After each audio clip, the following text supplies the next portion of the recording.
Today, I'm going to teach you how to do the targeting or touch technique with my friend Cookie.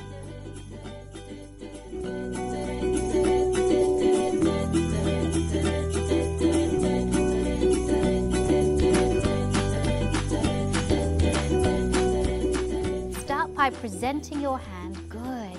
And when puppy targets your hand with her nose, give her the treat. Tuck it. Good.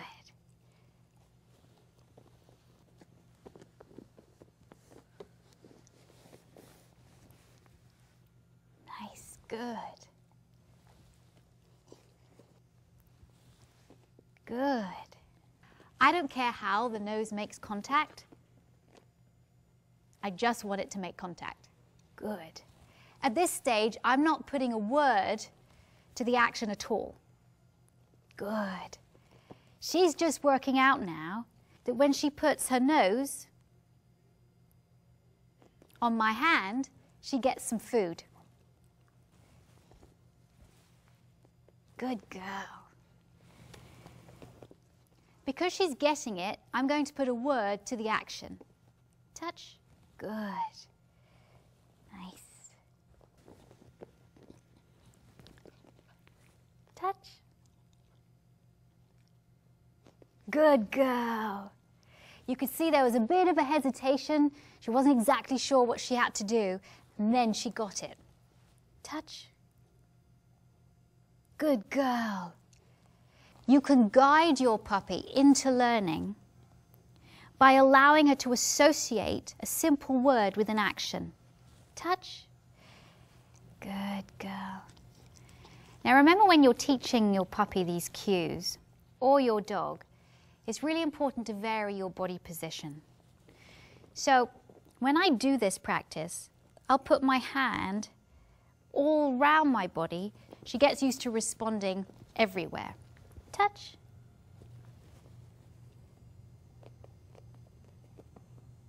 Good girl. I also swap hands too. Touch. Good girl. So she only doesn't just get used to being touched with my right hand.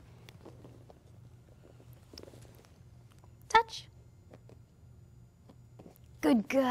All right. When you first start teaching the touch or targeting training, have your hand close to you and the dog so it makes it easy for your dog to do well. But when your dog is really getting it, then you can begin to increase the distance that your hand is away from your puppy or your dog. And I'll show you what I mean. Cookie. Touch.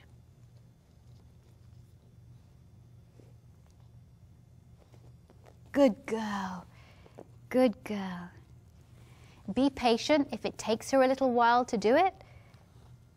She's in that thought process, and that's the thought process that you want your puppy to have. Touch. Good girl. Now you can see that she's moving. So rather than being stationary, I'm using my hand to move her around. Cookie. Touch. Good girl. All of this training is getting her used to hands. When your puppy is really good at touching when you're in a sitting position, move your body into a kneeling position or a standing position. This means that you can move your body around more and get your dog to move with you. Touch. Good girl. Very good. Touch. Yes, good girl. Touch. Good girl.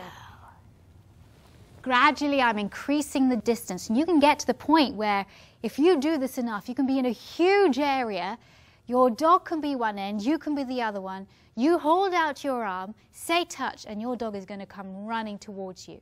I like to use techniques like the touch command and adapt them into other techniques as well. Think about your dog's experience when she's in the home or she's outside. Let's say she's outside in a public place. Because she's cute, everybody's going to want to come and touch her. But from the dog's point of view, having a person that they don't know coming into their personal space and trying to touch them can be threatening. I'm going to show you the way that you can begin setting her up for these approaches. I first do it myself, and then I'll have other people come up to her. The actual visual of a hand coming over their head can be threatening. So if you teach your pup to accept that visual of a hand coming over their head, they're going to be less frightened when a stranger does it to them. Here you go. Ah, good girl. Yes, good girl. Nice. Oh my goodness, good girl. She's not only seeing my hand come round and touch her, good girl, she's also seeing my body lean over. And that's what a lot of dogs have to cope with, is people coming up to them and going, hey, you're a lovely dog, and leaning over them and touching them. So getting your pup used to this action is really good. Touch or targeting is so good for so many different things. Great to get your dog accustomed to hands coming towards it. Great for getting your dog to come and targeting a hand for recall. And that's how you do the targeting or touch technique positively. I'm Victoria Stillwell for eHow Pets.